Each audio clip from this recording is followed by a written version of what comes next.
All right, Mary, thank you so much. The national spotlight is shining on a small town in Washington near the Canadian border.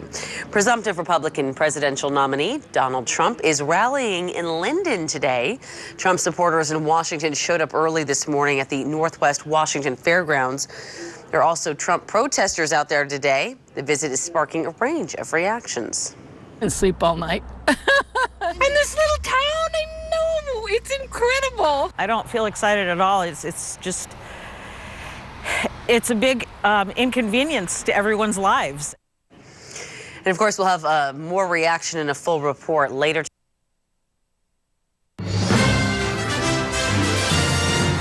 Donald Trump is in Western Washington. You are looking live right now, Bellingham Airport, where the presumptive Republican nominee is getting ready to land. What you're looking at your screen right now is Trump Force One, assuming Trump is in that plane. Heading to the Bellingham Municipal Airport. He is spending the day here in Washington. Held a rally in Spokane just a little bit ago. He's now heading up to Lynden to talk with supporters at the Northwest Washington's Fairgrounds.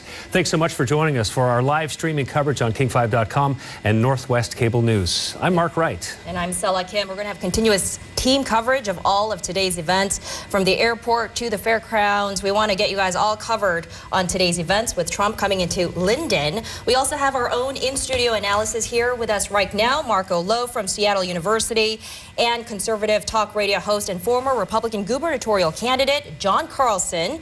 Thank you, gentlemen. They've been very informative so far for us, too. We'll be getting insight from them throughout the day.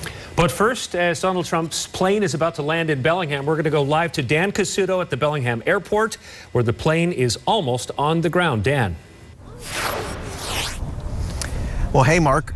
Hey, Mark, we saw the plane circling about a moment ago, but then it went over to the north somewhere, and we think it's just going to be lining up and coming down for touchdown any moment.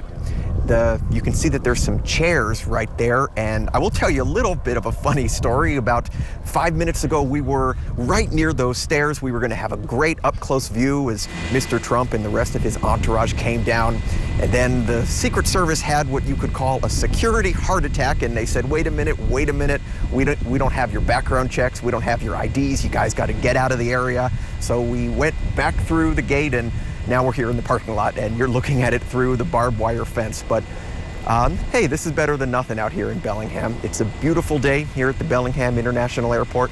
Looks like here comes the plane. Pause for a moment as you watch it come in. I heard some people behind me say, whoa, as Mr. Trump's 757 lands. Some people call the plane Trump Force One. Air Force One, by the way, has never landed here at Bellingham International Airport.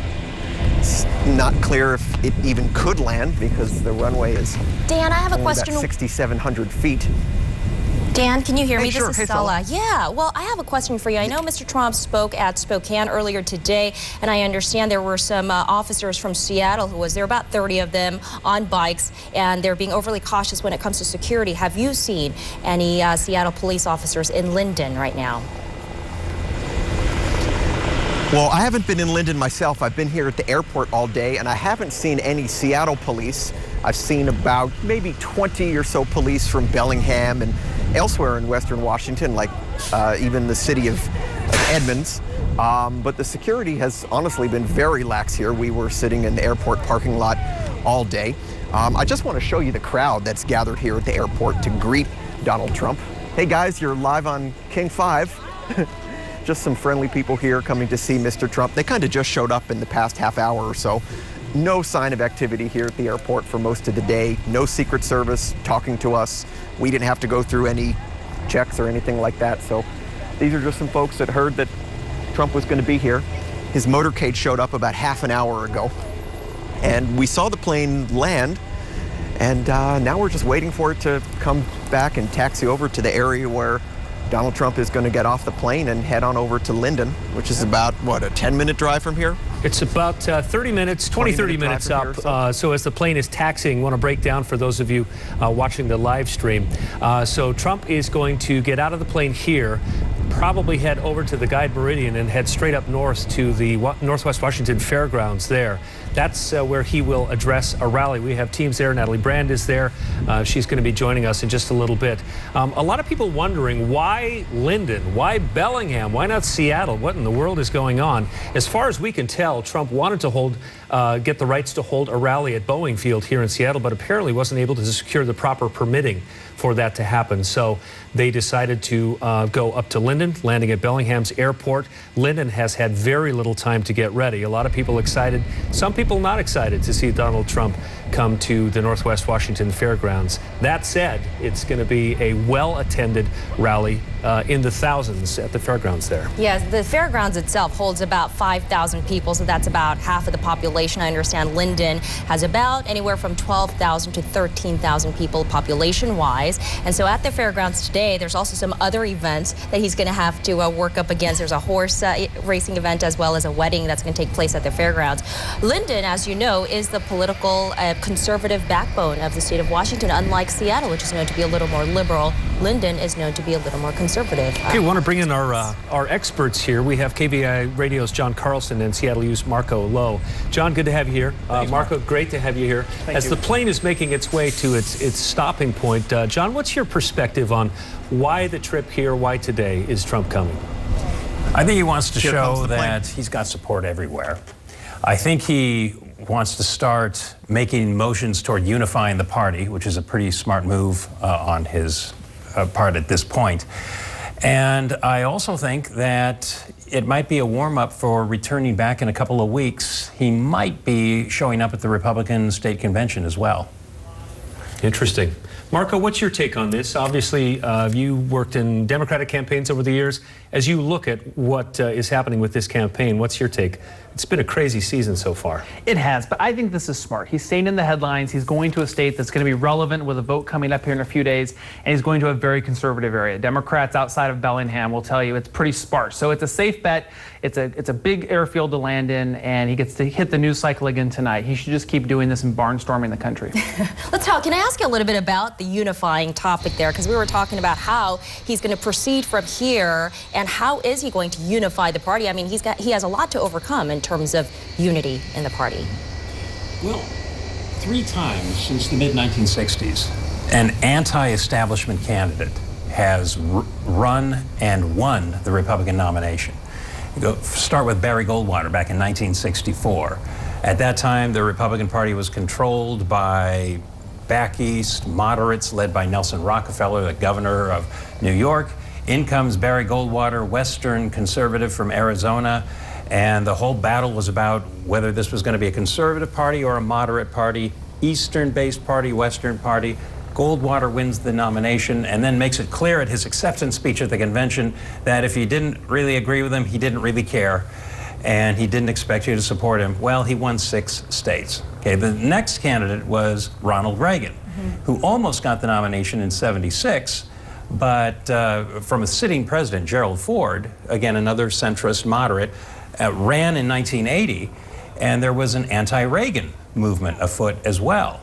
Reagan had been a very successful 2-term governor, and he knew that he had to unify the party, especially since one of his primary Republican opponents peeled off and ran as a third-party candidate. His name was John Anderson, veteran congressman.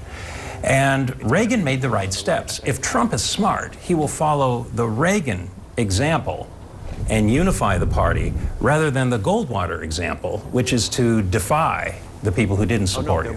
So we're looking live here. If you're just joining us, this is live streaming coverage on King5.com and Northwest Cable News. Donald Trump's plane has just landed in Bellingham at the International Airport. Earlier at the rally in Spokane, introduced by none other than WSU football coach Mike Leach. And the university sent out a response not long after that saying that freedom of speech is alive and well, and that employees' statements do not necessarily constitute the positions of the university. He's doing well with coaches. He's doing well with coaches, starting with Bobby Knight a while back. Lou Holtz. Let's toss things over now to Natalie Brand, who our political reporter who's out there and ready for you. Natalie, go ahead. Well, hi, guys. We are standing by with State Senator Doug Erickson. He is one of the state chairs for the state Trump campaign. Have you heard from Mr. Trump this afternoon?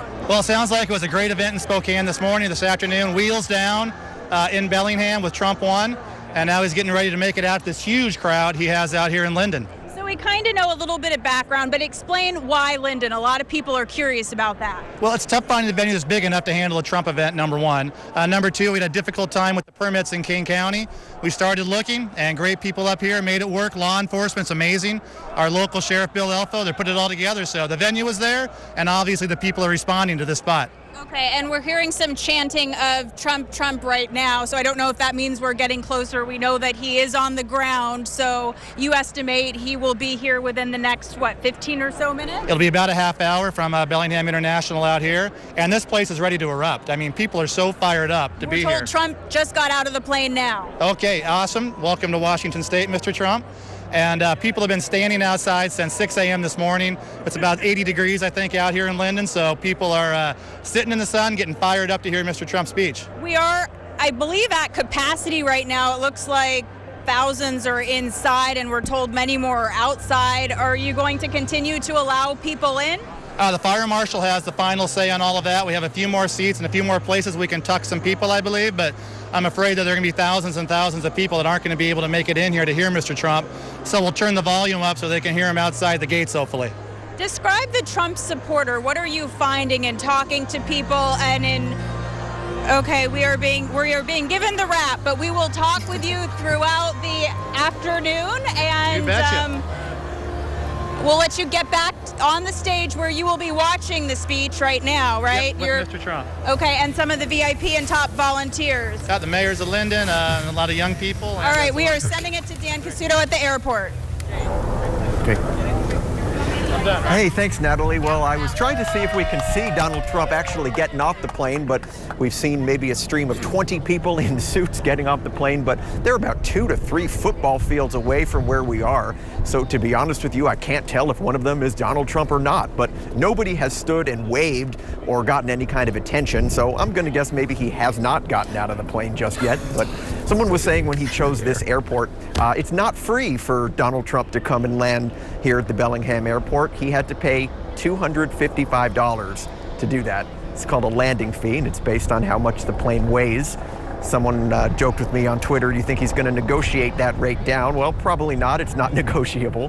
One of the airport staff members told me that the Trump campaign had actually asked if he could hold the rally here at the airport, but they don't have any kind of hangars or any facilities big enough for a crowd with that many thousands of people. So maybe that's one reason why they went looking for something over at the fairgrounds. He flew in a 757. His airplane is not a very new airplane. It's actually about 20 or so years old. Used to be owned by Paul Allen, co-founder of Microsoft. Before that, it was a Danish airliner. And when Donald Trump bought the airplane, he renovated the whole thing and put in 24-karat gold seatbelts. So nothing in that plane is modest whatsoever. So Dan, is anybody at the airport in terms of protesters or supporters, anything like that? Who's at the airport right now? It's a fairly small area around the airport. It's a very small airport. Let me show you some of these people who we showed you a little while ago. There are about 20 or 30 people or so here, some families. Let's go ask some of them why they came. Hey guys, we're live on King 5. Why'd you come to see Donald Trump today? To be a part of the process. To be a part of the process? Yeah. Are you going to go to the fairgrounds too? Or it might be too late, actually. Yeah, no. Yeah, we're going to stay away from there. Where are y'all from? From Everson. And do you support Donald Trump? Yes. How come? Because I think he'll shake things up and make a difference. Not the same thing as the usual. All right. Okay, let's talk to these guys and see why they came. Why'd you come to see Donald Trump today? It's a beautiful day to be outside, and when do you get a figure like this coming to Bellingham? So, love him or hate him, you gotta come see it. Gotta come see it. Yeah. All right. Yeah. All right, thanks guys. Sure. And some more families here. Lots of people here at the airport, but most of these folks showed up relatively recently. I haven't seen any protesters anywhere near here. Haven't even seen much security, to be honest with you. There was a checkpoint at the entrance to the airport, but We didn't have to go through any background checks or anything like that. Bellingham Airport is much quieter than SeaTac. So Dan, can I ask you, so it looks like a day. Dan, looks like the people, Salah here again, sorry to interrupt you, but I was just wondering, you said security's been kind of lax, not a lot, I mean, you haven't seen protesters, looks like just, a few people out there, nobody holding up banners, you haven't noticed anyone holding banners or signs about Donald Trump there, where you are?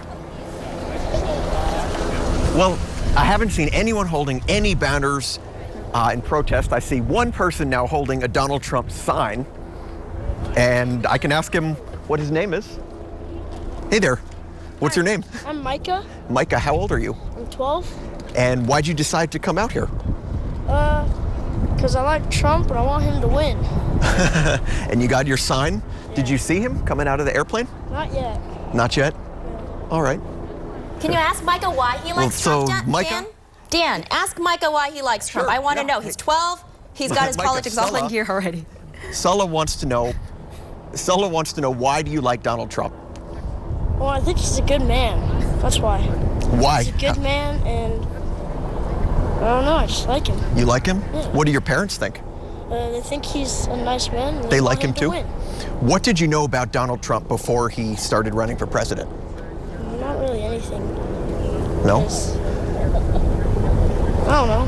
Nothing. When did you ask your parents to come here, or did your parents want to bring you here? Well, we all just kind of wanted to come to see the plane. All right, cool. Well, thanks, Micah. I hope you enjoyed the day, and you can be a moment of your little piece of American history now. All right, Dan, thank you. Hang on, don't go away, just stand by. But speaking of this 12-year-old who's not even old enough to vote, my next question to one of our political experts here was, what kind of Republicans is Donald adhering to? Who is he gearing up here? And who does he, who's responding to Donald Trump here in the state of Washington? Is it the establishment Republicans? I would not say it's the establishment in most cases. I think they will come along, but right now I think you're seeing the groundswell from the bottom up, which is where most great change comes from. And the more modest income, maybe working blue-collar Republican families are the ones you're watching track this much more closely with support for Donald Trump. Or the anti-establishment, right? Donald Trump is very different from Ronald Reagan in some very clear ways. Reagan was a philosophical conservative. Trump is a populist. But one thing he shares in common with Reagan, they both scramble the political map. There are more Democrats supporting Trump for president than any of the other Republicans, which is one reason why Trump gets such a fearsome, furious reaction from Democratic leaders. The other part of this is people who just haven't been involved in politics before, who've never seen a reason to get involved. They look at someone like Trump and they say, no, that guy's different. And no one's going to argue that he's different, right? And so that's another reason why some people are clamoring aboard.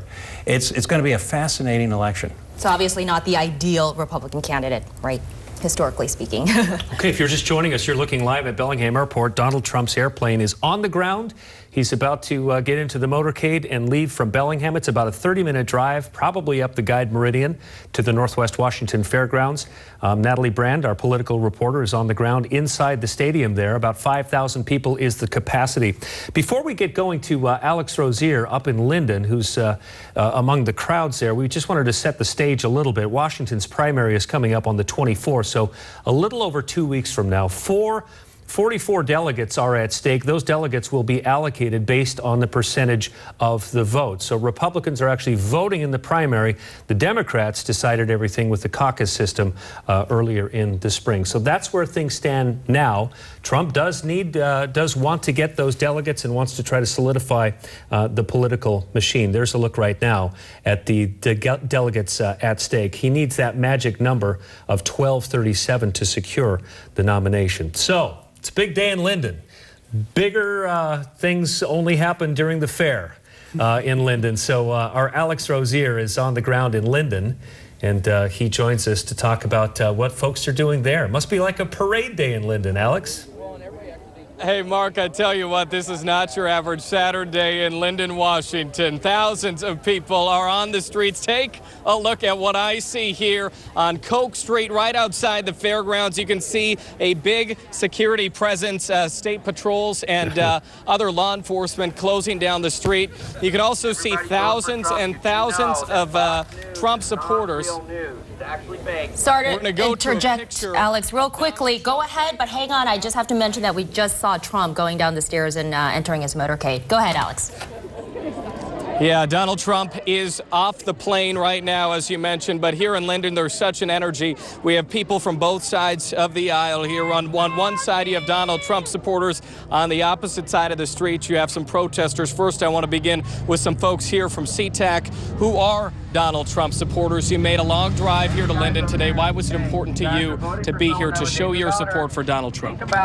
There's not many voices here calling out for him, so we came up to show our support. What do you like specifically about the candidate? It's not so much Trump as it's never Hillary for me.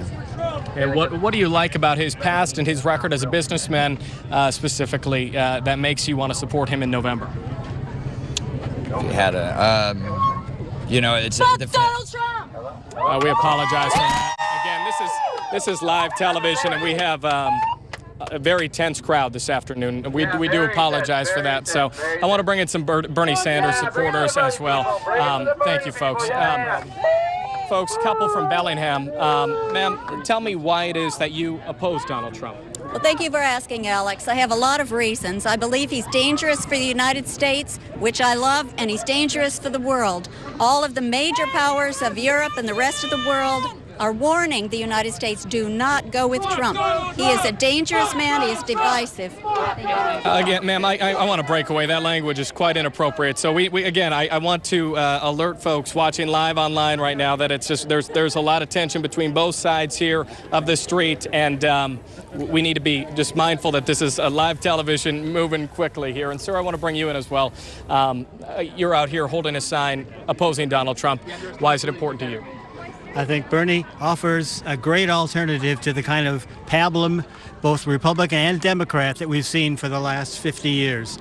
He will evoke the feelings of the original Constitution, the democracy, small d democracy, that we've lost track of. So I'm for Bernie, and I'm certainly apprehensive about Donald Trump with his misogyny, his racism, his anti-religion positions, and basic ignorance of foreign policy, public financing, and domestic policy. Thank you both. Again, this couple from Bellingham, this group from SeaTac. I want to close with this. I know that the Republican Party, even some members of it, top Republican leadership, are divided over endorsing him. Right. Are you concerned that it will divide your party? Hopeful might be the word. We've been in store for a change for a long time, and it's Donald Trump's the one that brings it. Donald Trump's the one that brings it. I just like to say it's unfortunate that the people that preach for free speech so much are the ones that are out here stomping on everybody else's right to free speech. Well, I sure appreciate your time, and I appreciate this couple's time as well. Thank you so much. Again, an interesting afternoon, passionate people on both sides.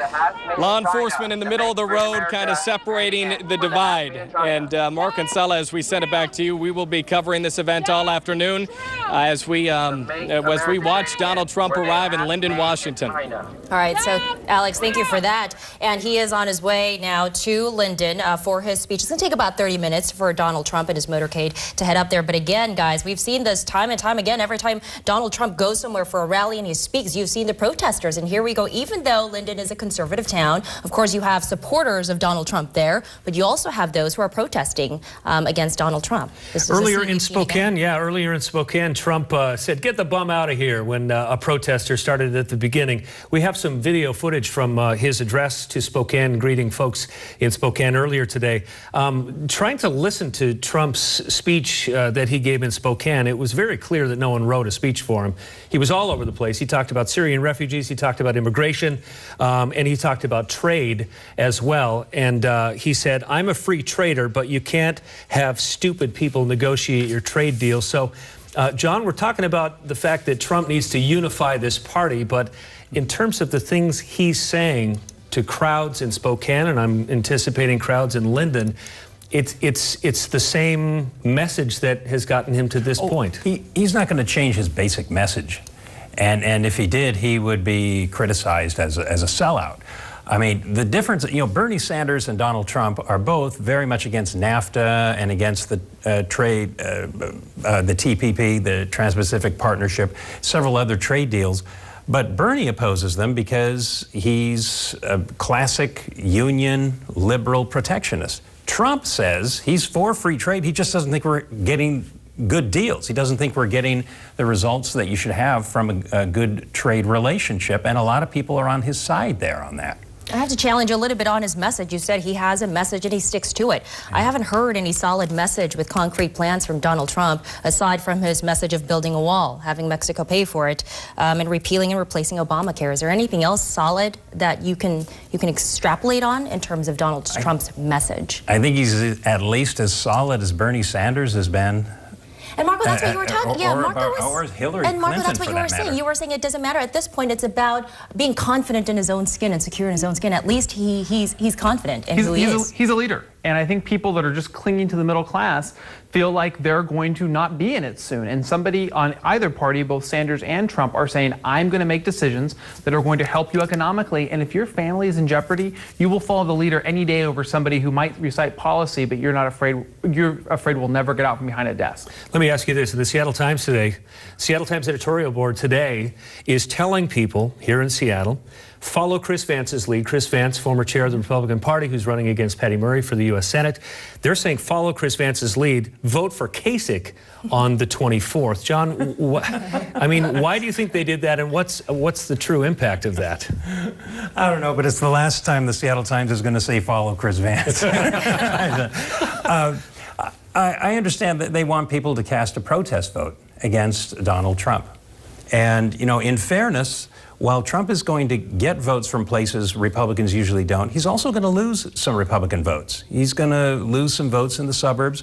He's going to lose some elected officials. Chris Vance, the other day, who's running a long shot bid for the U.S. Senate, came out against him. But Natalie Brands did a wonderful job of pointing out that just a few months ago, he posted on Facebook that no matter who wins the nomination, let's rally around the winner. So who's the winner? Someone he doesn't want, so now he's coming out against him. But that's the kind of same rhetoric we've been hearing among many establishment Republican leaders. Everyone says, let's coalesce behind the nominee, whoever's going to represent the Republican Party, yet very few of them have come forward to publicly endorse Donald Trump or say with confidence, this is the guy, let's get behind him.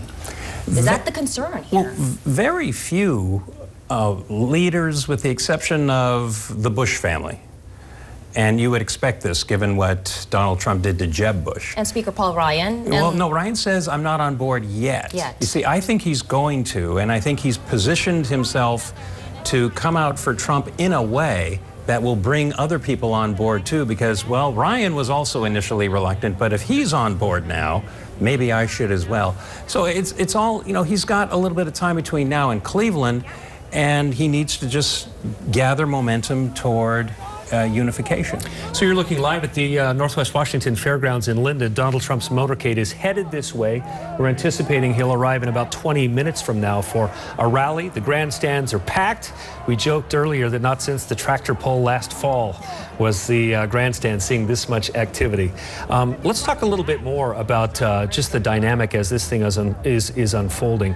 Marco, I want to ask you, from the Democratic side, it looks like Hillary Clinton, of course, is the presumptive nominee there. But she has super high negatives. Trump has super high negatives. And at the Spokane rally today, Trump started out by saying, crooked Hillary, crooked Hillary. What do you think this campaign is going to look like from now through November? Muddy, dirty, a lot throwing through the air. Yeah. They have to drive each other's negatives up. Trump's are higher than Hillary's, but she's been around a long time and has very high negatives. It's going to be, in many races like this, just who do I dislike the least? And they're both heading that way, and I don't think either of them expect to be well-liked come November. Let me make a prediction here. Low voter turnout in November. I think that both Hillary and Donald Trump have the same slogan, my opponent's worse. And that's going to be driving a lot of their message between now and November. Who gets hurt most by low voter turnout? That's a good question. I'm going to guess that a low voter turnout favors the Republican. It traditionally does. Well, just on that, can I just interject? Because I was watching MSNBC this morning, and they said in California they have the highest Hispanic voters registering to vote, and it went up 98%.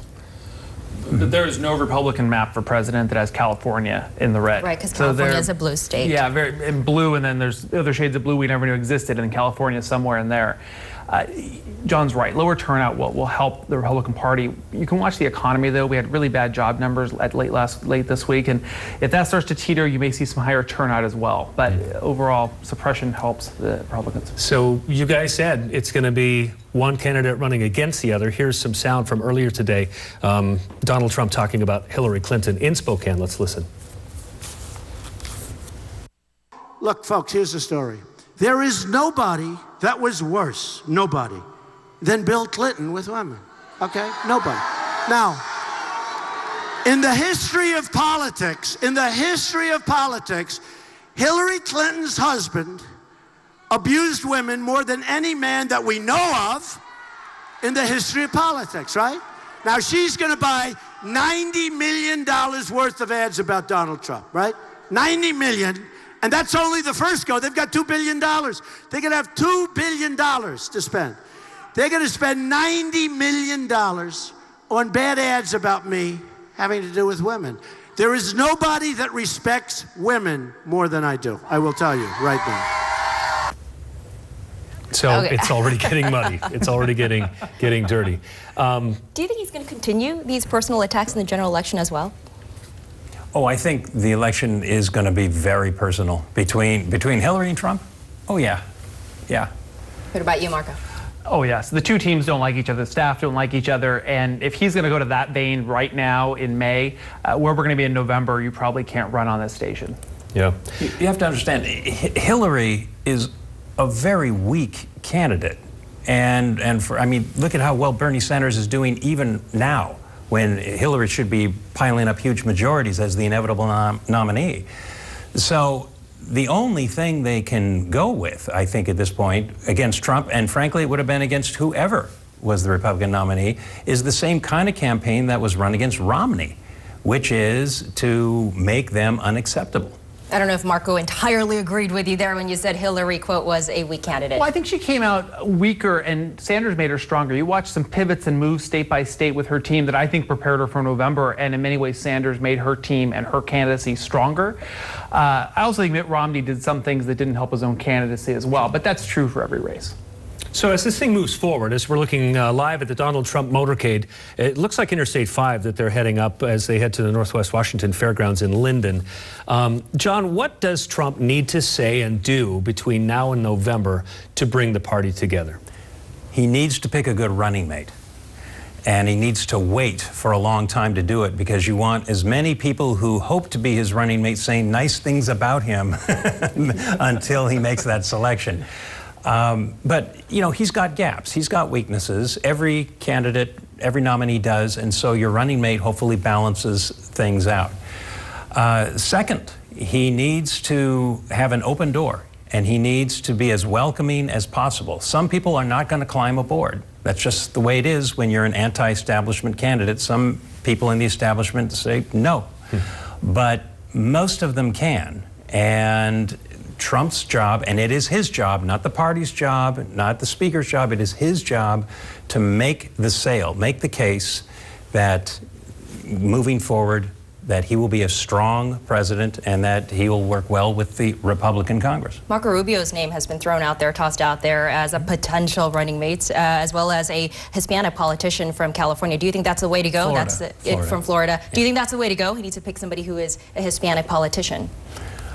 I would look beyond gender and ethnicity and look at other qualities as well.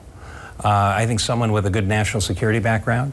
I think someone who is an accomplished person in government. Someone who, and Trump knows this, he's even said so, that he wants somebody who knows how to get things done on Capitol Hill, because he wants to get a lot of things done. And, you know, a woman an ethnic minority, Hispanic, that would be a bonus. So let's go to Natalie Brand. Lynden is getting ready for the visit by Donald Trump. Let's go to Natalie Brand, who's standing by with a Trump supporter. I'm guessing there are more than a few Trump supporters up there today. Natalie. There are thousands packed inside this venue, and right now that playlist that plays at all of the Trump rallies is playing to warm up the crowd. I talked to someone who's on the traveling National Press Corps, the national group that follows Trump around, and they said the two things that they hear the most often from Trump supporters is, one, they like Trump because he is self-funding, and two, because he tells it like it is. We found this Trump supporter from Bellingham, Peter Giganti. Hopefully I'm pronouncing that correctly. Why do you support Donald Trump? Well, many reasons. I lived in China for 8 years, and I did business there for 20 years. And I saw firsthand how our trade arrangement with China is so slanted against, not in our favor.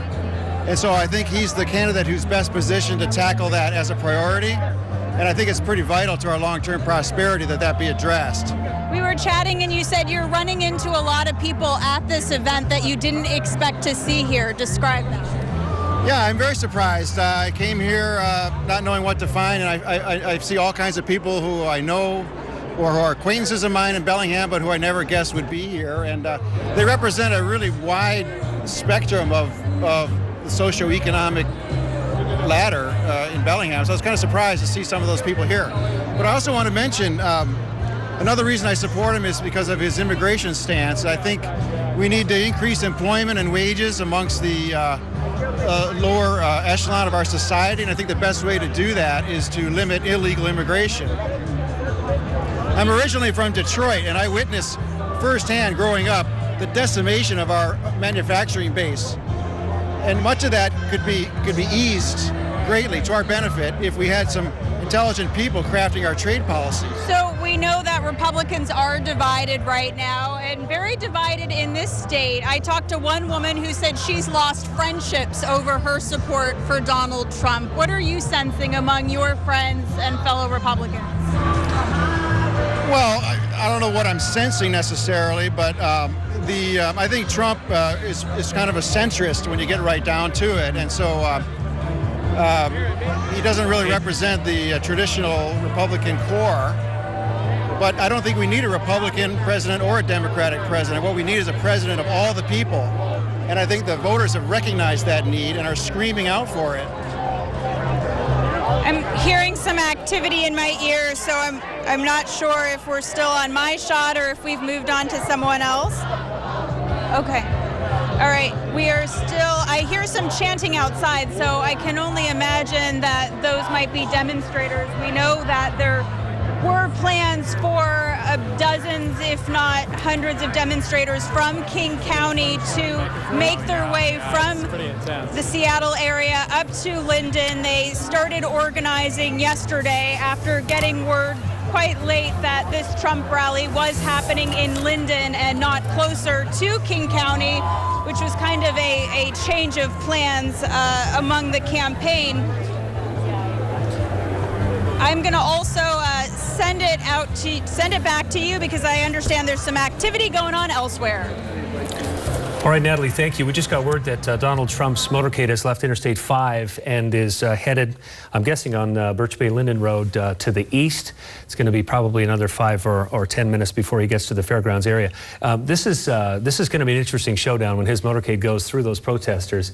Once they get into the fairgrounds themselves, we're guessing that things are going to settle down. They do a pretty good job of vetting and holding out people that look clearly like protesters. We have those seen at these Trump protests, people who sort of dress up like Trump supporters, and then once the speech starts, they do their best to disrupt things as well. There's an aerial shot from Sky King as the motorcade is heading its way east right now, right through farm country. A lot of raspberries, a lot of potatoes up in Whatcom County in that area. Yeah, making the exit, Lynden exit right now. But earlier in Spokane, we did see, remember, Mark and I were watching this together as Trump was giving a speech. He pointed out, he noticed that there was an anti-Trump person in the crowd, spotted him, right? Remember, and he said, "Are you supporting me or not?" And the minute the man said no, he said, "Get him out of there." So, I mean, again. It's like a nightclub act, you know, it's just calling out the hecklers and then just berating them. And and the crowd goes crazy. Security dragged this guy out. Yeah, Remember, he couldn't even walk out himself. He was being dragged literally Not out a of the polite rally. deal.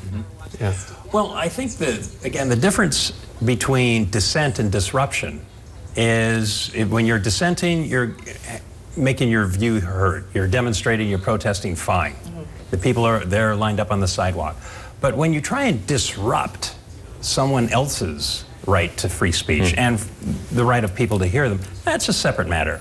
And if this happened at a Bernie Sanders rally or a Hillary Clinton rally, if someone's trying to disrupt them from speaking, they should be removed as well. Yeah. Let's go to Alex Rozier, and we want to sort of preemptively apologize if there are any expletives, because that happened a bit earlier. So if there are small kids in the room or watching the computer right now, you might want to usher them to another area. Let's go live to Alex Rozier in Lynden, where the crowds are gathering just outside the fairgrounds. Alex, take it away.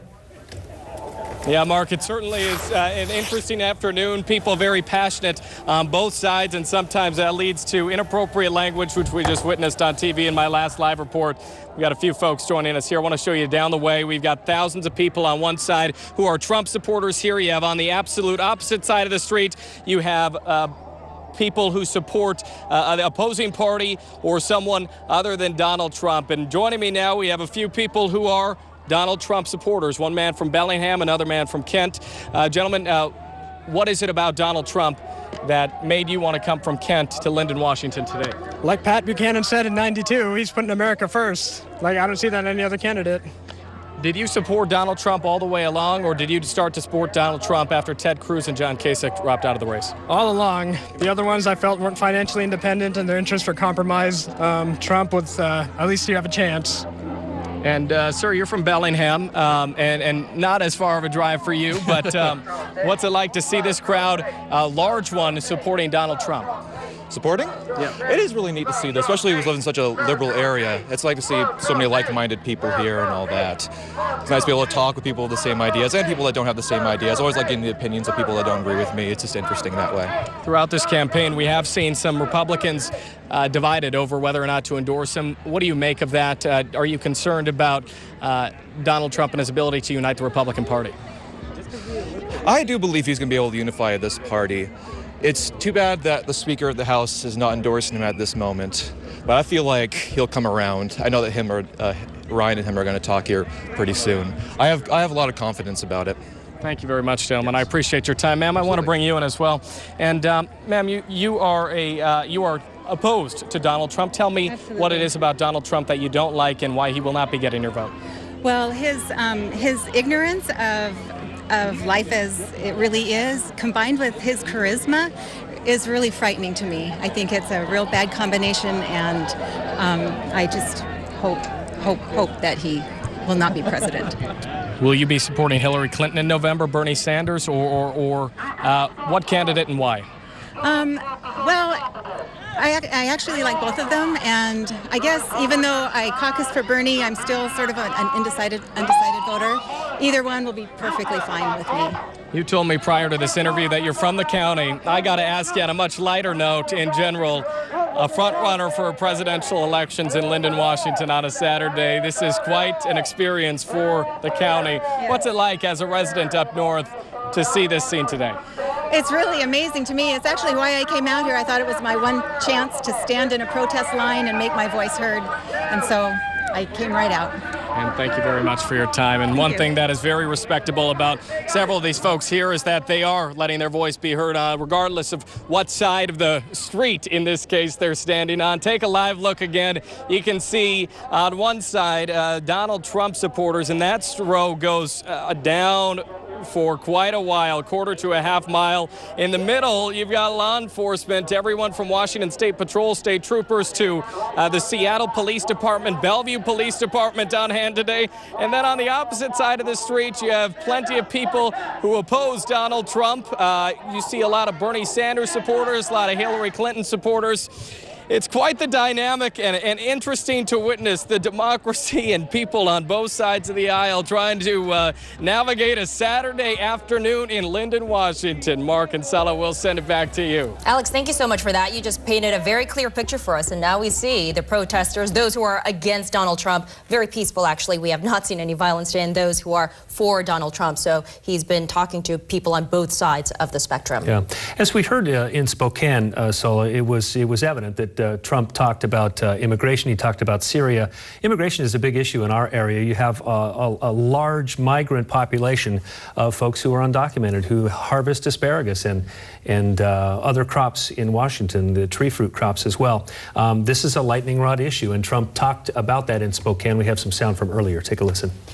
Legal immigration costs Washington State $2.7 billion a year. Illegal immigration. We will build a wall, folks. We are going to do it right. We are going to do it right. We're going to build a wall. Wow. You've received a large influx of refugees and Syrian refugees. You have no idea where they come from, folks. Lots of luck. Hey, folks, lots of luck. Lots of luck. Good luck. Who the hell knows? They have no paperwork. Okay, so Trump on immigration. A lot of the stuff, we've talked about this off camera a little bit, John. It's one thing to say something in a rhetorical sense during a campaign without necessarily having something that's doable, something that can be accomplished. Even if you believe it as president, there's a Congress. You can only do so much. How much of this is rhetoric on issues like immigration? Because when you talk about rounding everybody up and building a wall and having Mexico pay for it, realistically, a lot of people would say that's just not going to happen. Well, I think building a wall can happen. I think it should have happened decades ago. I think it's overtime for something like this to finally take place. But let's be honest, that's only one small part of controlling illegal immigration. Over 45% of illegal immigrants are people who simply overstay their visas, their tourist visas, their student visas, their work visas, etc. So that has to be part of the picture as well. Using the E-Verify system for employment is another important part of it.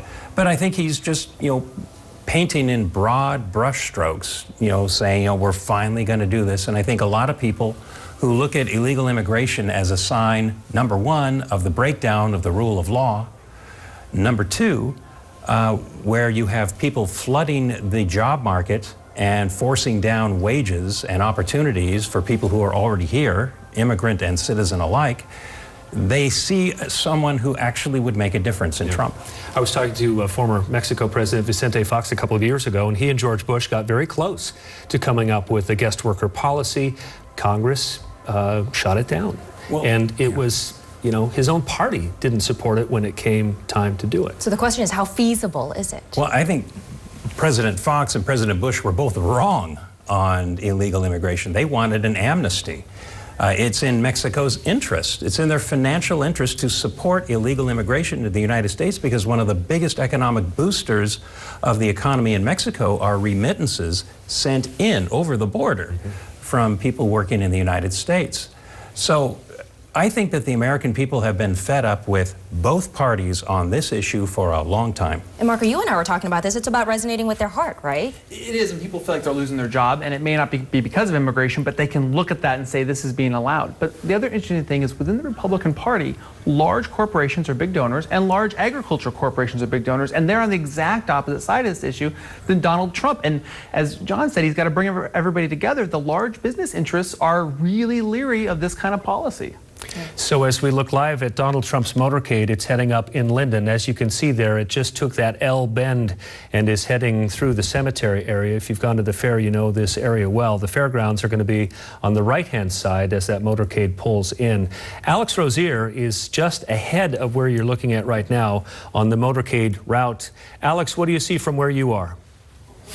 Well, we're continuing to stand in the middle of the street, Coke Street here outside the fairgrounds. They've got the street shut down again with Republicans front-runner Donald Trump's supporters on one side, and then on the opposite side you have protesters. But we have an interesting storyline on the side here developing. A few folks joining me now who have already been kicked out of the Donald Trump event here in Lynden. I want to ask you first, ma'am, they didn't like your shirt that was in opposition to Donald Trump. Is that correct? Yes, correct. What happened? How did it play out? All right, so we walked in. No one said anything to us. Security didn't say anything to us. We got into the rally. We were trying to look for seats, and I guess some guy related to Trump. He's like, "This is my house today," and he's like, "You guys need to get out of here. You have contraband." And all we had was words. I had words on my shirt. I had words on the poster.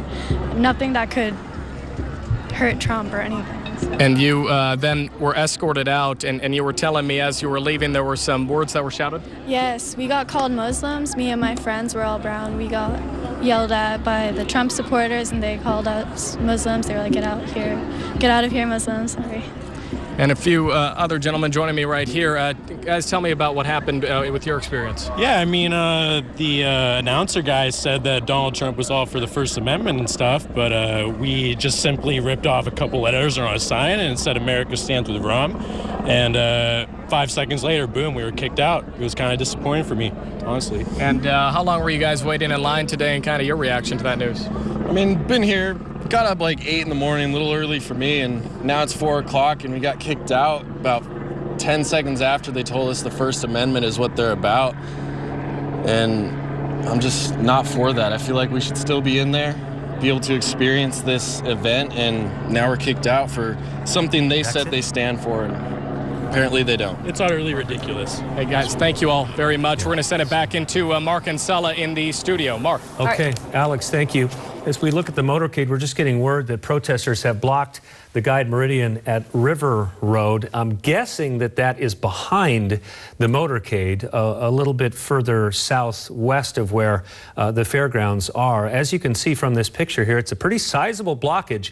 You know, they're going to have to block a lot more. You could just go north and then head to Blaine and down I-5 if they need to get Trump back to Bellingham. But it's certainly a show of protest on the Guide Meridian right now. I'd go a step further, and I wouldn't be quite as kind. I don't think this is a protest. I think this is an attempt to shut down the rally. There's a big difference between raising your own voice in protest or dissent and trying to prevent someone else from raising his voice. I mean, the First Amendment works both ways. And so these folks are not expressing their point of view. They are using force, a blockade, to try and prevent someone from expressing All right, himself. and we are looking at Trump's motorcade arriving, as you say that, and we have seen protesters just last week, as you say that, John, protesters trying to block Trump from getting into his rally. And remember, it was a week or 2 weeks ago, I recall, he got out of his motorcade, crossed the median on the freeway, remember, to get to the hotel where he was supposed to speak. So he is determined to get to his location, his rally, and speak to his supporters regardless. But Marco, you had a point on that. Well, I just think that the organizations that are going to challenge him and his presidency want every event to show that he is divisive, because that will work into their larger message that he doesn't have everybody's support. This is not a big happy group, and so they want to always throw that in. Okay, you're looking live at Sky King. Donald Trump has arrived at the venue at the Northwest Washington Fairgrounds. Our Natalie Brand is on the ground. As you can see, thousands in front of the grandstands there, thousands in the grandstands. Donald Trump about to take the stage. Natalie. Yeah, it is a packed house here. You can see they are standing with the campaign signs. They burst into cheers as soon as they saw the motorcade. And now you can see everyone has their phones up waiting to take a picture of Donald Trump as he takes the stage. So on the stage right now, we have some of the most loyal volunteers and VIP members, if you will, and that includes one of the state chairs, State Senator Doug Erickson of Ferndale, who's been organizing for Trump in Washington state. And according to Doug Erickson, it was important for Donald Trump to stay true to his word and visit Washington, even though at this point the primary matters less than it would have last week when we still had 3 candidates in the race, but things quickly changed really overnight this week. But plans were already made to come to Washington state, and they stuck with those plans. And Senator Erickson also said it's important to build momentum ahead of November. This is a state that, even though it is deep blue in a presidential election year, they believe that they are bringing new types of Republicans into the party, or they can appeal to independent voters or some Democrats. In fact, I was speaking to one volunteer who is supposed to be on the stage, so he told me he would be one of the ones standing behind Donald Trump, but he said he's a Democrat. He's been a Democrat, but this year something about Trump's campaign stuck out to him. You can see, I believe that is State Senator Don Benton walking to the podium. He was in Spokane earlier. He is the Trump campaign lead state chair, so he was instrumental in bringing Donald Trump to Washington, and it sounds like he is about to give some words and introduction right now. Welcome, Washington! I am so proud of all of you to be here to welcome the next President of the United States.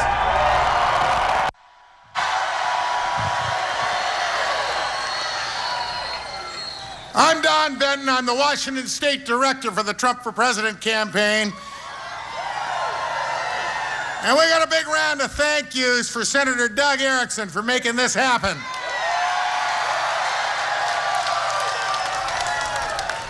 Are you tired of having a border that people just walk across anytime they want? Are you tired of having our jobs go overseas? Well, I'll tell you what, we got a guy here today that's going to do something about that. But I got to have your help to make sure he goes all the way. And this is what I need to ask you to do today. Every one of you should have a ballot in your home by now. They were mailed 3 days ago. You guys got your ballots? Okay. It's not enough that you vote for Mr. Trump. You have to sign the outside of that envelope. And please do not forget the most important thing. Check that Republican box on that envelope, okay? Even if you're a Democrat, even if you're an independent, your vote will not count for Mr. Trump unless the Republican box on the outside of the envelope is checked. Now, we don't have 1,237 delegates yet, even though Mr. Trump is the presumptive nominee.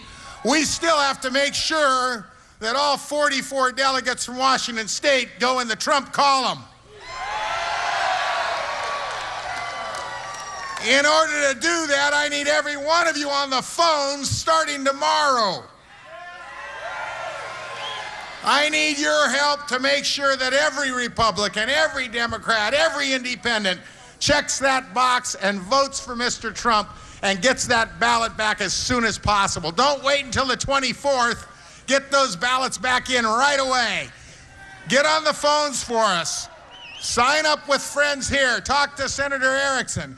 We need an army. We need everyone here on the phones calling all over Washington the next week to make sure we get the biggest turnout for a presidential primary in our history. And you can make that happen.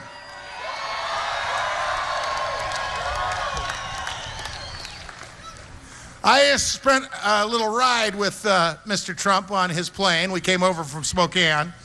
And I'm going to tell you what a great welcome Eastern Washington gave. But I got to say, you guys have really outdone him here today.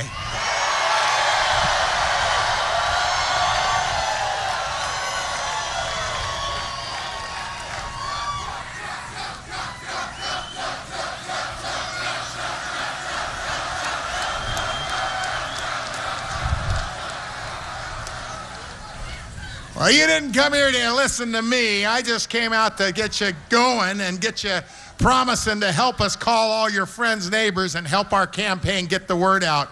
So promise me you'll do that. Will you do that the next week for me?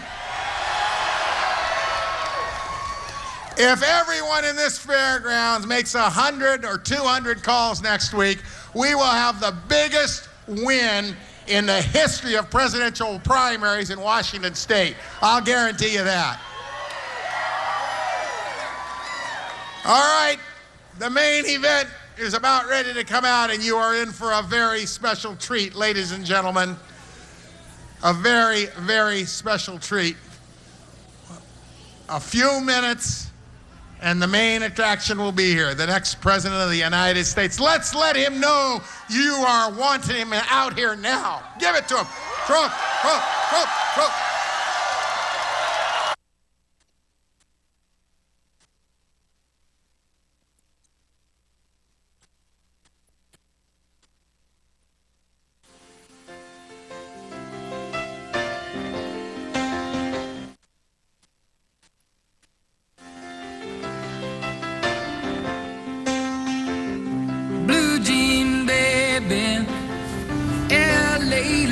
All right, we are waiting for Donald Trump. Don Benton, longtime politician from Southwest Washington, in the state Senate for just about 20 years now. John, you said he's the perfect guy to set it up for Donald Trump.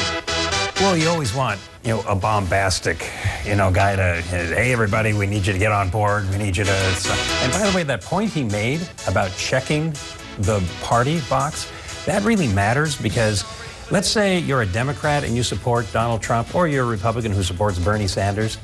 If you vote for one party and you mark the box of a different party on the outside of your ballot. And there we go, starting.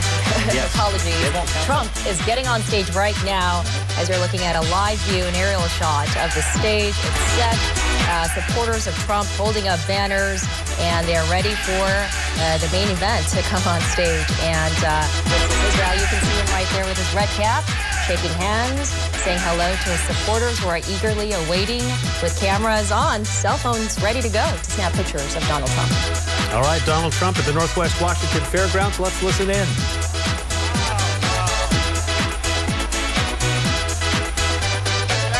Thank you very much. Whoa. So we've had a pretty busy couple of weeks, right? Pretty busy. And, I wasn't supposed to be here because our victory said now I can take it nice and easy, and I don't have to go to Lynden. I don't have to go anywhere. I can just relax. And I didn't have to go here. I didn't have to go to Washington. I don't have to do that. And I said, well, were they expecting me? Yes, sir, but you don't have to do it. We can cancel. I said, there's no way I'm canceling. We're going to be here. We're going to be here, right? There's no way we're going to do that. So I want to thank a couple of people. First of all, your Senator, Doug. Where's Doug? Doug Erickson. Doug, where is he? And his family, Doug. And Don Benton. Where's Don? Don's around here. Senator Benton right here with his family. These people have done such an amazing job. And I want to thank everybody. I mean, to have this kind of a turnout, where the hell do you all come from? It's true. I'm driving up in these beautiful roads and the beautiful trees, and I say, do you think we can have a good crowd? By the way, this is an all-time record for this facility, so that's good. That's good. That's good. Now remember, you get your ballot today. Somebody's very smart in Washington. They say, why should we go out and vote? It gets mailed right to your house. So why don't you sign it, check the Republican Party on the envelope, and send it right back. Otherwise, we're setting a record. It's already been set, to be honest. But we're setting a record for voting. Millions and millions. I guess it's over 10 million votes already. We've broken the all-time record for voting for a candidate. And we haven't even finished yet. We have. So we don't want to be complacent because of the fact that we've won. We want to go back and, don't worry about it. Just send it, and send it fast. And I'll tell you what, we have a movement going on like they've never seen. They've never seen. They've never seen. Bill O'Reilly said that in his lifetime, he has never seen, he called it a phenomenon, he's never seen what's happening with us. I'm the messenger, but I'm doing pretty good as the messenger, you have to say. And you know what? It's a message of common sense, if you think about it. It's a message of common sense because we are being led so stupidly by these people. And it's also a message of honesty because, some of the things you think the politicians are like, incompetent, and in many cases they are. And some of the things they do, it's incompetent. But to be honest with you, some of it isn't incompetence. It's that they're taken care of by their super PACs, they're taken care of by donors and by special interests, that they want certain businesses to go to Mexico and go, all over the place. In a lot of cases, it really has to do with money. And we're not going to stand for it. We're going to make our country great again. We're going to fix our country, and we're not going to stand for it. Not going to stand for it. All right? Now, I have to say, I always do this because I have a statistician. Now, probably the most boring job in the world, but you know what? He loves it. And you have to love what you do, right, to do it well, and he does it well. And for the last 6, 7 weeks, I've been there because we won New York big, right? We then won Pennsylvania, Connecticut. We won everything. Maryland, Delaware, Rhode Island. We won everything. We won, we are just, and we won by massive margins. And don't forget, we have 3 people. And, I have all these guys, they were knocking. Guys like Krauthammer. Oh. Donald Trump will never run. He will never run. And besides that, he said, this is the most talented field ever assembled by the Republican Party or perhaps any other party. This is talent, pure and simple talent. We don't need Donald Trump to win. Now, you got to understand, this is before I decided to run, and I'm hearing this guy. Now, here's a guy that said, we must invade Iraq constantly. He's a hawk. And then he says, I have a tough temperament. He's the one that wanted to. I don't want to. We should have never gone in. And I've been saying that from the beginning. We should have never gone in. We should have. Then he talks about the other night. So, we've won at every level. So now I don't know about his temperament. My temperament's so good, folks, believe me. I'm the one that didn't want to go into Iraq. So, and Hillary Clinton, she said, I don't like, right. Crooked Hillary. Forget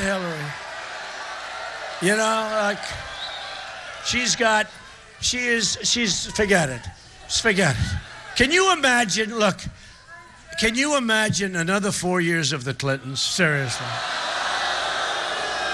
Can you imagine? Seriously. It's time to move on, folks. We got to do it right. It's time to move on. And she's totally controlled by Wall Street and all the people that gave her these millions of dollars. But it's time to move on. We can't go through another 4 years of this stuff. She just put $90 million in ads talking about Trump. Hit ads on Trump. Now, in all fairness, I just went through $100 million. Listen to this. 66,000 ads. 66,000 ads on me, negative. And I'm in first place by a landslide, which tells you, right? 66,000 ads, $100 million they spent, and here we are, and they're all gone. Remember what? So Krauthammer said the most talented people. So I said, you know what? I'm not going to take a chance. Let's do it anyway. Maybe I won't win. Who knows? So I won't win. And I go in. Of course, that's not my attitude too often, but I go in. But I hear all about this talent. Then I go, boom, 1 gone, 2 gone, 3 gone, 4 gone, 5 gone. Right? 11 gone, 13 gone, 14, 15, 16, and here we are. Most talented field. And a lot of them are. They're really good. A lot of them, I've become very friendly. Really, I have. And it's a rough business. It was very nice. Governor Rick Perry said some very nice things about me. He killed me. He was going around saying, terrible. He went from, I'm a cancer on the Republican Party. That was tough. Remember that? I said, what? That's bad. To yesterday, he endorsed me. And he said he's one of the most talented people in the history of presidential races. That's pretty good. So he is forgiven. He is forgiven, and he's a good guy. And Rand Paul just endorsed me, which was very nice. No, and I always got along well with him. Then we had a little bad month, but that's okay. But I always got along well with Rand Paul. But he gave a beautiful endorsement, very nice. And most of the others have. 2 that haven't is this lightweight Lindsey Graham. Did anybody ever hear of him? And he is on television so much, And I say, I just beat him. He was at 6%. And I started hitting him. So he went from 6 to 5 to 4 to 1 to nothing. He has 0. And then he leaves the race in disgrace. In South Carolina, which I won in a landslide, by the way, he was at 1, and I was at 48%. And don't forget, it was 48 with like 7 or 8 people. So that's not, I watch these guys on television, and they say, Donald Trump is at 48. He has not broken 50. I had 11 people in the race. They never say that. I watched this idiot last night on television. He was on Megyn Kelly's show. Megyn wasn't on, no. She was very nice. She called, and she came over to Trump Tower, and it was very nice. In all fairness, I couldn't have called. I give her credit for that. She wasn't hosting the show. But this idiot was on the show, and he said, Donald Trump has not broken 50%. That he was talking about some of the past races. I started off with 17 people. You can't. In fact, some of the deals, I got one where I had 32% and I had 14 people. I think that's better than getting the 68% that I'm getting. You want to know the truth. But they say, he has not broken 50%. You can't. Okay. Abraham Lincoln couldn't have broken 50%. It's true. But they never say that. They say, he won, but he only got 32%. And in all fairness, I've got governors and senators. A great guy, Dr. Ben Carson, who's great. Great guy. Great guy. He endorsed me early. Ben endorsed me early. He's a terrific guy. Got me into a little trouble yesterday. He said I might pick a Democrat and I said, no, I'm not picking a Democrat. I got enough problems with the Republicans. And he didn't mean that. He was quoted incorrectly. But Ben Carson is great, endorsed me early. Chris Christie is great, he endorsed me early. And many of the others. So it's nice to have Governor Perry and Rand Paul and a lot of all the others. By the way, Mike Huckabee, incredible. The only one I like better than Mike Huckabee is his daughter. His daughter is so great. I don't know if you ever see her on television. She is so great as a surrogate, as somebody that speaks in my favor. She's unbelievable. So I really appreciate the whole Huckabee family. They were right there from the beginning early. And he says, hey, we've gotten great people. And the evangelicals, I love the evangelicals. We're winning with evangelicals all over the place. We won in Indiana. I won with women. Very important. Big. Landslide. I won with men. I don't care about that, fellas. I don't care. Who the hell cares about the men? But I won with women. I won with men. I won with young, with old, highly educated, not so well educated. We won with the evangelicals, which is very important to me. Very important to me. The evangelicals have been amazing. And, Jerry Falwell Jr., who's an incredible guy from Liberty University, he endorsed me. So many ministers and pastors have endorsed me. And they like Donald Trump, and I like them. I love them, actually. And so we've done great with the evangelicals. But Indiana was amazing because, we went to Indiana, and after all these victories, and they were all landslides. I mean, I'm winning all these things. Big. Pennsylvania was massive. And I'll tell you what, in New York, Connecticut, Pennsylvania, Rhode Island, all of them, Delaware, I won every single county in every single state. It's never been done before.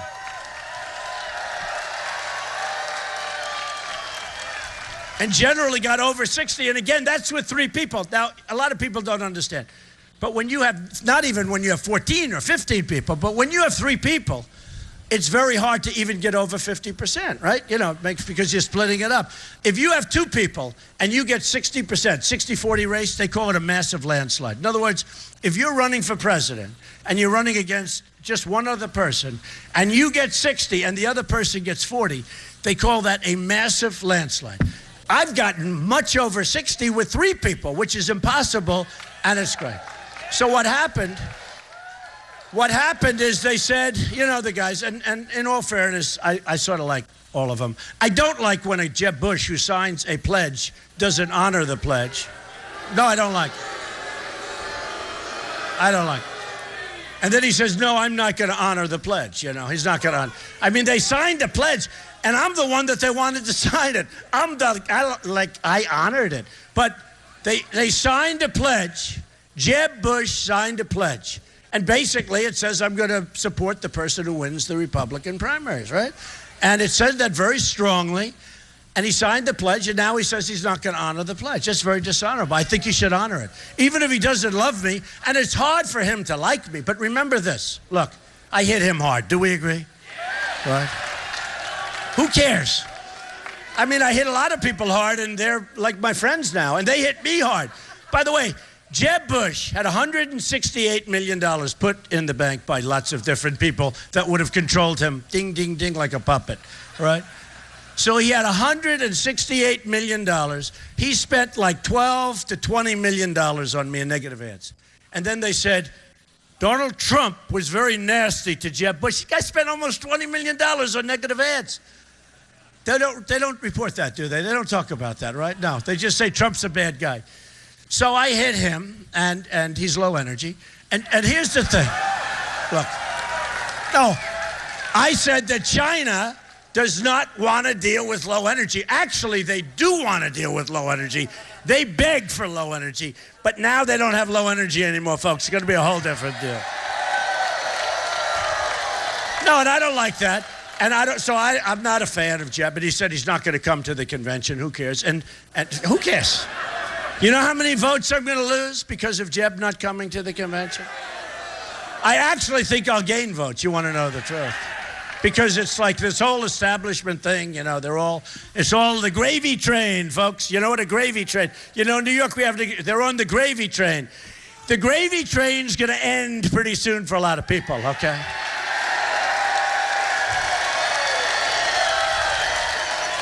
And then you have this lightweight, Lindsey Graham. He's, supposed to be a great military guy. I'll tell you, he goes like, I've been fighting them for many years. Donald Trump's strategy doesn't work. I've been fighting for many, many years, this ISIS. You know what the truth is? He has, and it doesn't work. Fight him. Let's fight him for about a month, folks, with a real hit. Let's fight him for a month. I've been fighting him. He says he's been fighting for many years. So anyway, but I've gotten tremendous endorsements. I didn't get it from Ryan, though. Can you imagine? Paul Ryan. That's a hard one. Because he called me 3 weeks ago. I was just absolutely beating everybody badly. And he called me and he congratulated me. He was very nice. So I didn't think there was any problem there. But all of a sudden he called and I see him on television. And I want to support Mr. Trump, but I don't know yet. I have to meet with. What are we doing? Hey, look, folks, just so you understand. Millions of people have voted in the Republican primary more than voted 4 years ago. Many millions, not a little bit, many millions. On Fox for the debate, first debate. Does everybody remember the debates? Everybody. They had 24 million people watching, the biggest in the history of cable television. 3 weeks later, CNN had a debate. They had 23 million plus watching, the biggest audience in the history. I don't just mean news. The biggest audience in the history of CNN, right? The biggest audience in the history of CNN. They had, think of it, they had 23 million plus watching. That's why. I mean, what would they have had? 2 million? 3 million? They had 20, and do you think they're watching for Lindsey Graham, this total dopey, lightweight guy? And he's nasty. And you know what's the bad part? He gets on. At least Bush, Jeb doesn't get on and really, he just, says it with the words, right? He says it with the words, but not necessarily on television. Lindsey Graham, it's almost like he didn't run. He gets on. I don't like Donald Trump. I don't think, he's not a conservative. He goes, he is not a true conservative. Who the hell cares? We got to straighten out our country. First of all, who cares? Who cares? Remember Jeb? Remember Jeb? He'd always say, he is not a true conservative. Who cares that China is ripping us off? Who cares that we have a trade deficit with China of $505 billion? Let's stay conservative. I am a conservative. I'm very conservative. In many ways, I'm much more conservative than they are, okay? In many ways, I'm much more conservative than they are. But on things like trade, it's supposed to be free trade. The problem is you have to do free trade, you need really smart people negotiating. We have dummies. We have dummies. We have people that are incompetent. We have political hacks negotiating with some of the smartest people in the world from China, from Japan, from Mexico, from all these countries, and we send in these dopes. And we have a $58 billion trade deficit with Mexico, not including, I'll fix it fast, so you won't even believe. You won't even believe. You won't even believe. We will fix it so fast. And by the way, we will build the wall. We're going to stop the drugs from coming in. We will build the wall. It will be a nice high wall. Oh, this is peanuts. This is nothing compared.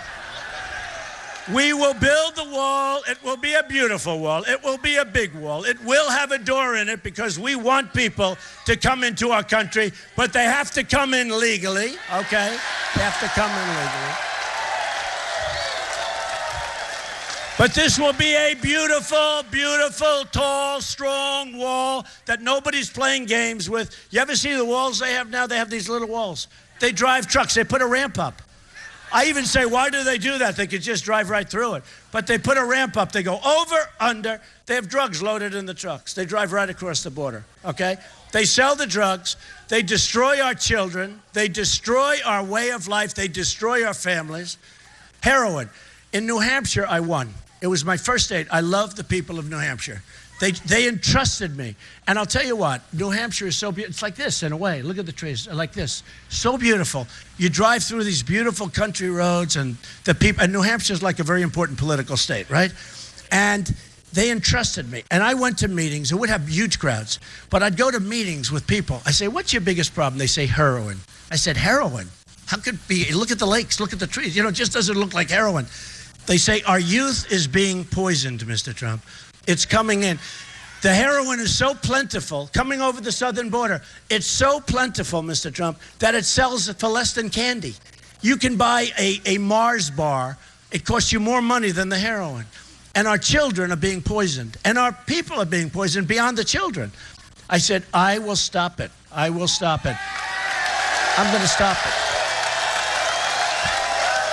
And you have the same problem. You have the same. Everybody does. But for some reason, New Hampshire has a big problem. I wasn't supposed to win New Hampshire, right? And a lot of people said, oh, Trump will win. I won in a landslide, okay? That's where it all started. We went to South Carolina, won in a landslide, okay? And that was heavy evangelical, 68% evangelical, won in a landslide. Won the South. We won Alabama. We won Arkansas. We won Kentucky. We won Florida. We won Missouri. We won everything. I mean, we won everything. And finally, they just all gave up. You know, Krauthammer saying the finest group of people ever assembled? They're gone. They're gone. And actually, Biden or somebody said today, be careful of Trump. Be careful of Trump. One of the big people, you'll see who it was. Be careful of Trump because I know the people that are sitting home right now watching what's happening on television. And they're tough and they're smart and they're capable. And they're looking at their wives and they're saying, what happened? And this group, this guy who's a Democrat, said, you better be careful what you wish for. And let me tell you, the last person that crooked, oh, is she crooked? Is she crooked? Is she crooked? Can you imagine 4 more years of Obama? Because basically, I think she'd be worse than Obama. The last person that crooked Hillary Clinton wants to run against, believe me, and I know for a fact, is Trump. The last person. So, and she's got this friend, Goofy Elizabeth Warren. I call her Goofy. She hasn't done a thing as a senator except get like publicity. She's a great liberal. She's a nasty person. She hasn't done a thing. She's been a total failure. She's from Massachusetts, a state that I got almost 50%, and I won it in a landslide, which is amazing. Now, in all fairness, it helped that the great quarterback Tom Brady liked me, but these are minor details, okay? But this goofy Elizabeth, she's such a goofy. She goes out, she talks, she's like a politician. You know, she's the one that said, yes, she's part Native American. You're not allowed to say Indian, so I won't say it because I want to be politically correct. I refuse to. She said, yes, she's 5%. She's 5% Native American, right? Why? Why? You know why she said she was? Because she felt that her mother had high cheekbones. She had no other information. So she's been going around, which is a fraud, she's been going around pretending that she's a minority, right? And she's doing things, and she's getting into colleges, and she's doing all sorts of things.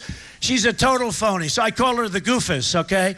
Elizabeth Warren. Now, I hope she runs with Hillary, because I would like to take them out. I'll tell you, I'd like to. They're phonies. They're phonies, and I'd love to take them out. Honestly, I think Hillary's too smart to pick Elizabeth Warren, but I would love to see her. I would love to see her. Let's see what she does when they say, we want real proof that you're a Native American. That was a beauty. That was a beauty. So we have a big thing going. But I have to say, though, folks, I'm telling you my statistician. I have to get back to it because it's so bad, okay? Do you mind for just 2 minutes if I depress you? But it's not depression, because what's going to happen, we're really giving a very positive message. Just make America great again. Somebody said that's not a positive message. I said it is a positive message, because what we're going to do is make America great again. Look, timber, right? Do we love timber, right? Oh, man, your whole thing is going. Timber's down. Labor force in Lynden, labor force, the region, is 3,000 people smaller today than when Obama took office, because you have a lot of bad deals being made, bad trade deals. Did you know that it's 3,000 less? Maybe I'll move up here. We'll get this place. Come on, what's wrong with you people? We got to get this place going. Look at this, number of timber and construction jobs has declined 20% in Lynden region since 2006. That's not very, 20%. Come on, folks, what the hell is wrong with you? The truth is, it's your leadership at the top. They're making it impossible for you to compete with other companies. The trade deals are a disaster. You can't sell your product. You can't sell your timber. You can't sell whatever your product is. You can't sell it. They won't even take it. And when they do take it, they charge you tax. When we take their product, come on in, folks, come on in. We're not going to do it. We're not going to take this. We're going to negotiate trade deals. They're going to be so good, and they're going to be so smart. We have the greatest business people in the world. Carl Icahn endorsed me. Many of the business leaders have endorsed me, the great ones. And we're going to use our great business people to make our deals. Right now, the political hacks, they're not doing too good. Nearly 1 in 7 manufacturing jobs in the state of Washington has been lost. NAFTA, listen to this, NAFTA has been one of the great economic disasters. Who signed it? Clinton. It has destroyed, I'll tell you what, it's destroyed our country as we know it. I went through New York, upstate, I went through Pennsylvania, I just won all these states. And I went through Connecticut and Delaware, all of them, Maryland. They are wiped out. You know, when I say give me these stats, they're all about the same. You know, manufacturing down 50%, and in a short period of time. Jobs are moving to Mexico all over the place. We are so poorly represented. We're going to end that, okay? We're going to end it. Let me give you just a couple of more depressing facts, okay? Oh, I'm surprised to hear this, of course. Illegal immigration cost in Washington State is costing the taxpayers, that is you, $2.7 billion a year.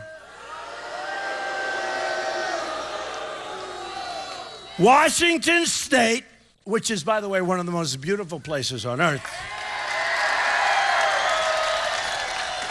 Don't move, we're coming with help. There's no place you can move anyway, because everyone's doing lousy, okay? It's not like you have a choice, because they're all the same. I figured Washington's doing well, you know, beautiful, and I'm looking at the numbers. Washington State has received a large influx of refugees, and Syrian refugees are on the way to the state. You know that, right? And you know what? We want to help. We want to help. But we have so many problems.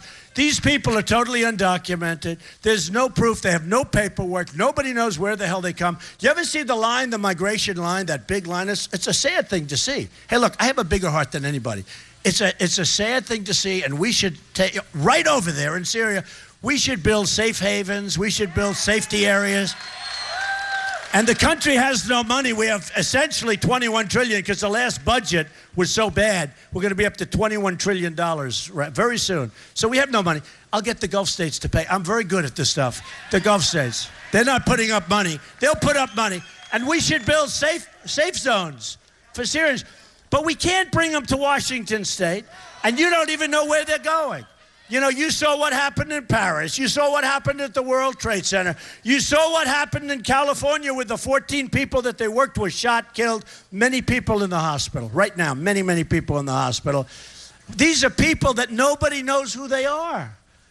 And they're going to be in your community. You can't do it. Okay.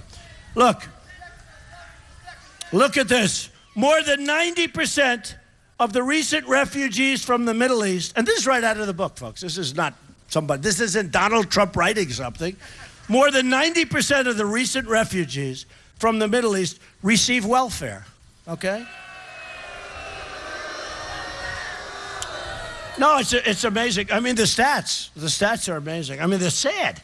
On foreign policy, Hillary is trigger happy. She's trigger happy. She's got a bad temperament. By the way, and her husband learned that a few times, didn't he? Bad temperament. No, it's bad temperament. But she's trigger happy. You look what she did. Look at this. I just wrote this down. Iraq. Libya. She voted. Iraq. Let's go into Iraq. I was a civilian, so nobody cared. From the beginning, I said it's going to destabilize the Middle East, and Iran will take over Iraq. You know, for years they've been trying to get Iraq, and Iraq has been trying to get Iran. We decimated that country's military, and now the country's a mess. And what we did is we got ISIS. They got oil. Now, Iran, not only did they make a great deal with this total idiot Secretary of State that we have, he's a clown. I'm telling you, he's a clown. He never left the table once. He never left the table once. He's making a deal with the Persians, who are great, great negotiators over history. You know, you hate to generalize. They're great negotiators, okay? I'll be totally politically incorrect. And the Iranians are great negotiators. So he's negotiating with Persians, great negotiators. They're killing him. He should have left. He goes on a bicycle, and he breaks his leg so badly that for 6 months he's out of bed. Can you imagine? This guy, he was 73 years old, he's in a bicycle race. I promise you, I will never be in a bicycle race. I give you my word, okay? I promise. So he had to take like months off, and then finally he hobbles in, and these Iranians are probably saying, you know, the negotiators who are tough cookies, they'll look at him and say, what a jerk. This is a jerk. So anyway, but look at this. Her decisions in Iraq, Syria, Egypt, Libya have cost trillions of dollars, thousands of lives, and have totally unleashed ISIS. Now, thousands of lives, yes, for us, but probably millions of lives, in all fairness, folks, okay? Probably millions. You know, there is another side to this story. Millions of lives, millions. You know, they bomb a city. I watch it. They bomb a city, and you go and you see this city that's obliterated, right? Obliterated. We started this. Obama couldn't get us out properly, but we started this. Now it's a total mess. If nothing would have happened, we would have been far better off than we are now. We spent $4 trillion, but they bomb a city. I'm pretty good at this stuff, and I look, and there's practically nothing. These buildings, 4 or 5 story buildings, are just laying, and they'll say, nobody was killed. Nobody was killed.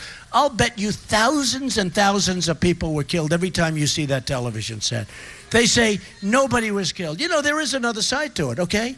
And let me tell you something. We've lost thousands of lives, trillions of dollars. Millions of people have been killed. Millions of people have been killed, all told. And what do we have for it? Nothing. If we would have done nothing, I always say, if our presidents had gone to the beach every day of the year 15 years ago, we would have been in much better shape. You'd have Saddam Hussein, who's a bad guy. Somebody, you know, one of these dishonest press. They're the most dishonest human beings in the world. I said, Saddam Hussein killed terrorists, which he did. And the next day they did a story. Donald Trump likes Saddam Hussein.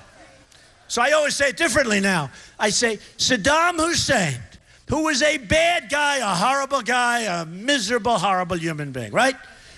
This way I'm protected from these horrible, yuck, they're disgusting.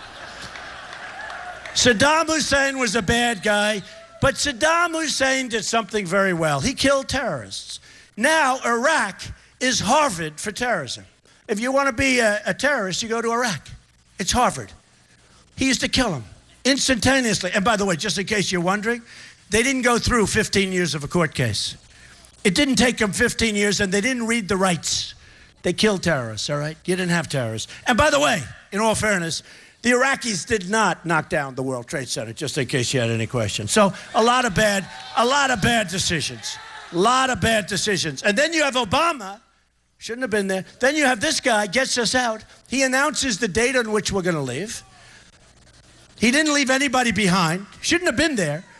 And he didn't take the oil. How long have I been saying take the oil? Because now, who has the oil?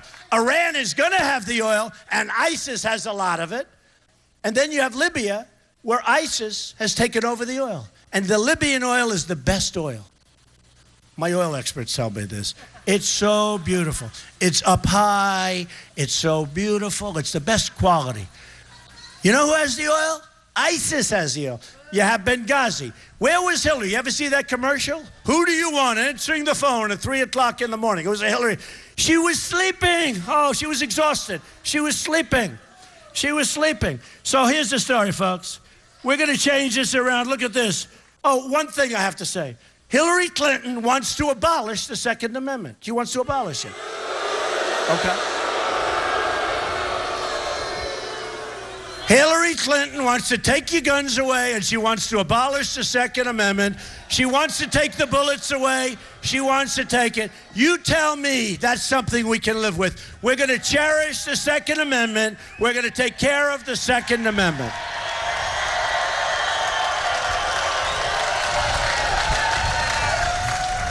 And Hillary Clinton will appoint anywhere from 4 to 5 judges. You know, it just happens to be that there are a lot of judges. When Scalia died, he was a great judge.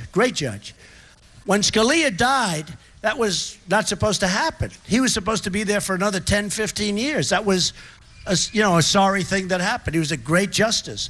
But when he died, so now you have that. You're going to have 3 and maybe 4 others. So you might have 5 on top of the ones they've appointed over the last 6, 7 years, right?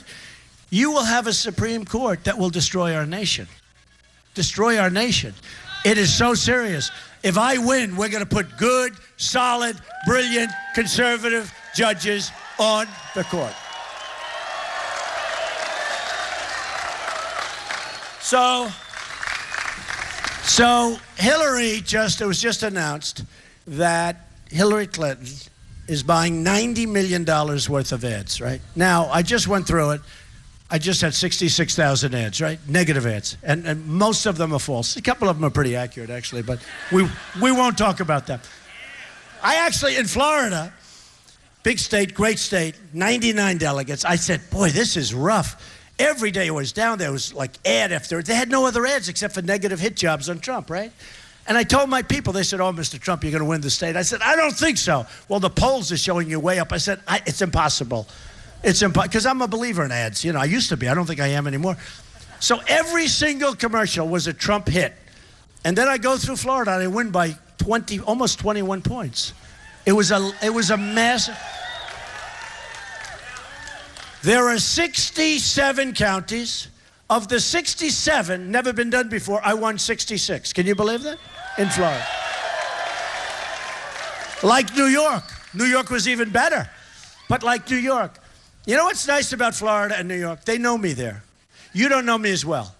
But what you do know is you're smart. New York knows me. They know the good, the bad, and the ugly, right? And I had unanimous, I got almost 100%. I got almost everything. So the people that know me, this is important for you to know, the people that know me, same thing in Florida, they really know me. It's a place that I'm at a lot. I have a lot of property that's like a second home. And they know me, and I won almost everything. I got every delegate, actually. I got every single, 99 delegates, I got all 99. That's not bad, right? But from your standpoint is they know me. Now, what we're going to do is we'll talk. I love you too, darling. Who said that? I have to finish. Okay. It's sad to hear this, but so they spent like $100 million and it had no impact. In fact, I almost think these negative ads are positive. We're going to have to look into the whole advertising business. Maybe this, I think if I'm a media company or an advertising company, I'm saying, what's going on? Who knows? Who knows? But I really felt negatively about it because I saw, but Hillary Clinton. Hi, I'm Kaylee. He wins, he keeps winning. And then you watch the pundits, most of whom don't know what the hell they're talking about, but they're saying, he's won the last 8 weeks in a row. He has no chance of winning because they have superdelegates. Now, the Republican system is even worse because it's more sophisticated. It's just as bad, it's rigged. Do you notice the way I started talking about rigged 6 weeks ago, right? Everybody's copying my language. Today, Obama copied it in his speech. He's talking about something's rigged. I watched. It's hard to listen to him, but I heard the word rigged. They're all using my words. Obama's copying the word rigged. You never heard the word rigged for a long time. I said the system is rigged. And the reason I won the system is I won by so much that there was nothing there.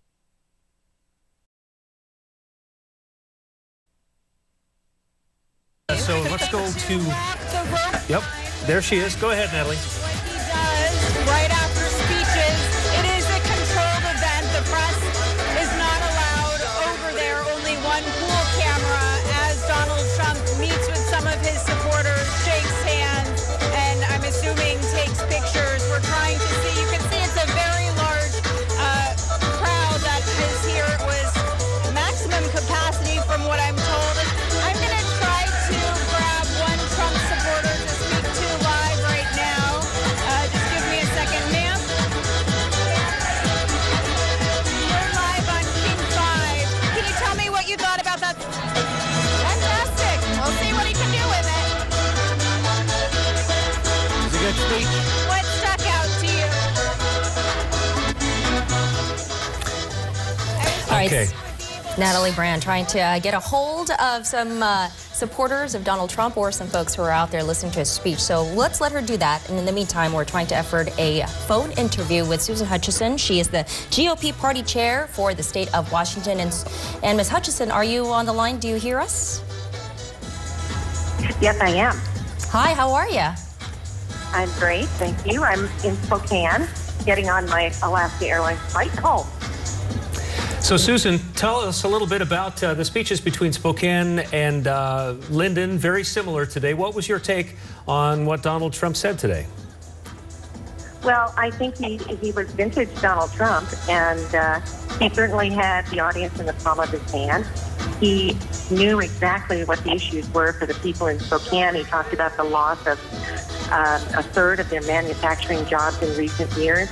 He talked about the fact, he said at one point, no, there aren't many people who use more timber than Donald Trump, and I will bring back timber jobs. He spoke about being in West Virginia yesterday and how the miners in West Virginia are super supportive of him because he's promised them that he will return mining jobs to West Virginia. So this is all about jobs, jobs, jobs. So, Susan, I have to ask you, a lot of people in the Republican Party are not yet willing to get behind Donald Trump. Frankly, some are scared by Donald Trump. In the speech today, he talked about what a horrible decision it was to go into Iraq, a decision that Republican President George Bush made for this country. Does Donald Trump scare you? Is Donald Trump the guy in your mind? Well, I think that there's a lot of time between now and November, and we just had the news, and it was a shockwave on Tuesday that this contest was over, and I think it's going to take a lot of people some time to adjust. But the more Donald Trump talks to folks and the more they talk to him, I think there are going to be a lot more people that are saying right now, I'm not supporting Donald Trump, who will change their mind as time goes on. Are you going to come out and publicly endorse Donald Trump? Well, you know, I have said already this week when it was narrowed down to only one, I said our Republican is better than their Democrat, and I stand by that. I believe that Donald Trump will be a much better president than Hillary Clinton. All right, Susan Hutchison, we know you need to catch a plane in Spokane, Republican Party chair. Thank you so much for joining us here on King5.com and Northwest Cable News. Okay, thank you. Okay. All right, let's go to Alex Rozier. He is in the thick of things just outside the fairgrounds in Lynden right now. Alex, can you hear us? I sure can, Mark. Yeah, I tell you what, it's been an interesting time while they were speaking in Lynden. Take a look. This is the crowd, and you can see that the police have formed a human barricade in the middle of the street. And on one side of the street, you have people who are the protesters who are very opposed to Donald Trump, and on the opposite side of the street, you have Donald Trump supporters, and there are thousands of them here. And there are hundreds and hundreds of protesters as well. And while Donald Trump was speaking, it got tense between both groups, chanting, as you can hear right now, passionate chants supporting their own cause. You heard one man on the Trump side chanting, "Build a wall." You had people on the opposing side speaking of open borders. It's been a tense afternoon while Donald Trump has spoken. I want to bring in Todd here. Todd is a supporter of Donald Trump and one of thousands in attendance today. As a Trump supporter, what is it like to see this crowd here in Western Washington? This is amazing. It shows the length people will go to come out for a candidate such as Trump. I mean, the line is miles deep waiting to get into this place today. And from what I hear, it's completely sold out. The protesters are also here, which shows America. There's division right now. And they have the right to protest. They have the right to be out here doing what they're doing. That's what makes America so great, to have opposing opinions and views. Yeah, and we're certainly seeing that today. And you told me that you are formerly from New York City, a place where Donald Trump has his name on pretty much everything. What is it about this businessman that you like? He's a high-caliber individual. He has a proven record of being a good businessman. I mean, some will say that he's faltered and had a couple of businesses go bankrupt. That happens in the world of business. But, overall, I think that we haven't seen a caliber of an individual like this come around who's not tied to the parties, who's not a part of the parties and is going to kowtow to the parties. Todd, thank you very much for your time. Sir. So appreciate it. Thank you. So again, this is the scene here outside the Donald Trump rally. Donald Trump just wrapping up minutes ago. I want to show you one more time as we send it back into the studio. This is the scene. Passionate crowd on both sides of the aisle, and in this case, both sides of the street, as protesters and supporters are together in Lynden today. Mark and Sella. All right, passionate folks on both sides of the spectrum once again. Colorful activity there as they were listening to Trump speak. Let's go now to Natalie Brand, who's at the fairgrounds. And Natalie, I understand you are talking to folks out there. What do they think, and what's their take on Donald Trump's speech today?